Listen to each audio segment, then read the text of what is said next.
ಇವತ್ತು ಧರಂಪುರವರ ಅಕಾಲಿಕ ಸಾವಿನ ಸುದ್ದಿ ನಮ್ಮ ಪತ್ರಿಕಾ ಲೋಕದಲ್ಲಿ ಒಂದು ಹೊಸ ಶಾಕ್ ಕೊಟ್ಟಂತೆ. ನಮ್ಮ ಪತ್ರಕರ್ತರಿಗೆ ಯಾವ ದೃಷ್ಟಿ ತಾಗಿದೆ ಅಂತ ಗೊತ್ತಾಗ್ತಾ ಇಲ್ಲ. ಒಂದೆರಡು ತಿಂಗಳಲ್ಲಿ 2 ಹುಡುಗರು, ಸ್ವಾಮಿ ಒಂದು, ಧರಂಪುರ ಒಂದು. ಈ ಸುದ್ದಿ ಬಹಳ ಆಘಾತಕರವಾದಂಥ ಒಂದು ಸುದ್ದಿಯಾಗಿದೆ. ಬೆಳೀತಕ್ಕಂಥ ಹುಡುಗರು ಕಣ್ಮುಂದೆ ಸಾವನ್ನಪ್ಪಿದಾಗ ಭಾಳ ಸಹಜವಾದಂಥ ನೋವು. ವಿಶೇಷವಾಗಿ ಧರಂಪುರವ್ರ ಬಗ್ಗೆ ಹೇಳಬೇಕಾದ್ರೆ ನನ್ನ ಬಾಲ್ಯ ಸ್ನೇಹಿತ,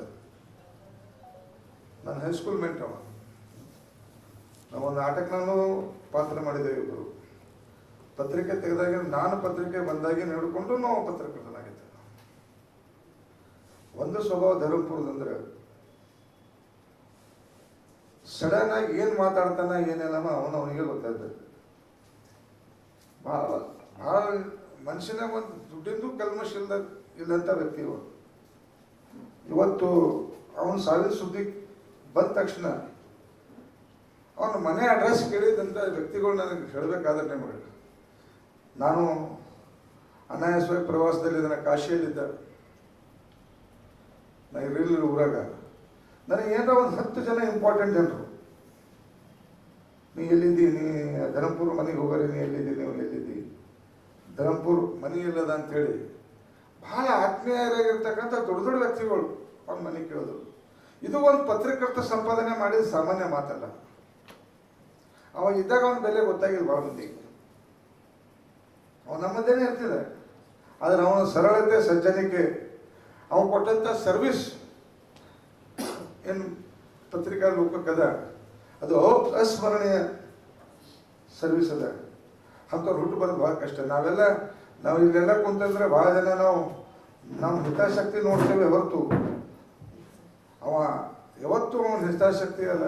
ಅವನ ಬದುಕು ಭಾಳ ಸಣ್ಣದು. ಒಂದು ಕೆಟ್ಟ ಚಟ ಇರಲಿಲ್ಲ ಅವನ ಬಳಿ.